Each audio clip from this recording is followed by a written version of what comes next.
గురుగారు, ఆషాఢ మాసం వచ్చేసింది. ఆషాఢ మాసం అంటే మహిళలకు ఎంతో ప్రీతి అని చెప్తారు. ఈ ఆషాఢ మాసంలో ఖచ్చితంగా మహిళలు కానివ్వండి, ఆడపిల్లలు కానివ్వండి గోరింటాకు పెట్టుకోవాలంటారు. ఎందుకని? దీంట్లో ఉన్నటువంటి అంతరార్థం ఏంటి? గోరింటా పూచింది కొమ్మ లేకుండా అన్న సినిమా పాట జ్ఞాపకం తెచ్చుకోకుండా గోరింటాకును ఎవరు స్మరించరు. ఈ గోరింటాకును నఖరంజని అని సంస్కృతంలో మనం పిలిచే ఈ గోరింటాకును ఆభరణంగా అలంకారంగా మహిళలే కాదు మగవారు కూడా ధరించాలి. హెనాటనిస్ అనేటటువంటి ఒక విష పదార్థం ఈ గోరింటాకులో ఉంటుంది. ఆషాఢ మాసంలో వర్షానికి సంబంధించినటువంటి వాతావరణం బాగా ఉంటుంది.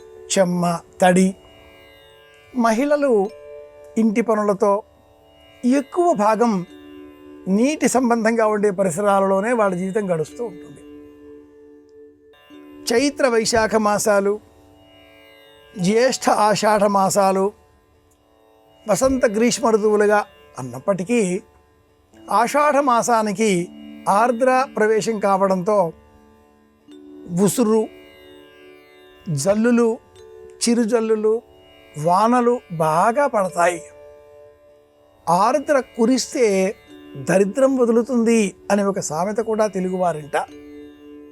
ఇలా వాతావరణం అంతా కూడా తడి, చెమ్మ ఉన్న కారణం చేత అంటువ్యాధులు ప్రబలుతాయి. ఈ అంటువ్యాధులు రాకుండానే నిరోధించే ప్రయత్నాలలో అంతర్భాగంగానే అమ్మవారి జాతరలు, పసుపు కుంకుమలు వినియోగించడం, మహిళలు అలంకరించుకునేటటువంటి నేపథ్యంలో గోరింటాకును ధరించడం, పాదాలకు, చేతులకు సహజంగా ఉండేటటువంటి ఈ గోరింటాకు ధరించినందువలన అందులో ఉండే హెనాటనిస్ అనే ఆ విష పదార్థం కారణంగా బ్యాక్టీరియా, ఫంగస్ ఈ చేతి వేళ్ల మధ్యన ఎక్కడా కూడా బ్రతకదు, నిలవదు. ఆరోగ్య పరిరక్షణ ఇందులో ఉండే ఒక రహస్యం. రెండవది, ఆషాఢ మాసం ఆర్ద్ర నక్షత్ర సమీపంలో ప్రత్యేకంగా సూర్య సంచారం ఉన్నటువంటి మాసం. సూర్యుడు సింహరాశికి అధిపతి.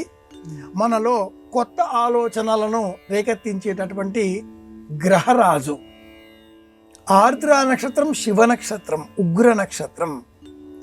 అలాంటి శివుడు, మన్మధుడిని దహించినటువంటి శివుడు మళ్ళీ లౌకిక వాసనలో పడవేయాలి అనే ఉద్దేశ్యంతో పార్వతీదేవి తపస్సు చేసింది, అపర్ణ అన్న పేరిట. ఆ పర్ణములను ఇలా మనం రంగరించి వాటితో అలంకరించుకొని మళ్ళీ ఈ లోకాన్ని సహజంగా, సౌమ్యంగా, సాంసారికంగా మార్చడం ప్రధానమైన లక్ష్యం. ఆషాఢ మాసంలో ఆడవారికి, మగవారికి వియోగం అంటుంది శాస్త్రం. ఆషాఢంలో ఆర్ద్ర నక్షత్ర మండలంలో సూర్య సంచారం ఉన్న కారణం చేత వివాహమైన నూతన వధూవరులకు వియోగం. భర్త ఎక్కడో యక్షశ్చక్రే జనకతనయా స్నానపుణ్యోదకేషు స్నిగ్ధఛాయా తరుషువనిశం రామగిర్యాశ్రమేషు. మేఘదూత మహాకావ్యం. ఆషాఢస్య ప్రథమ దివసే మేఘమాశ్లిష్ట సానుంవ ప్రక్రీడ. మహాకవి కాళిదాసు ఎంత అద్భుతంగా చేశాడో ఈ కల్పన.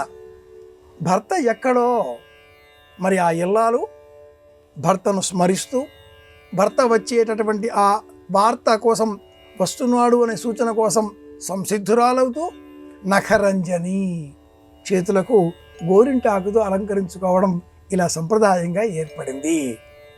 ఆరోగ్య రహస్యం, కౌటుంబిక జీవన విధానం, తమ కళలకు ఒక రూపు కల్పించడం.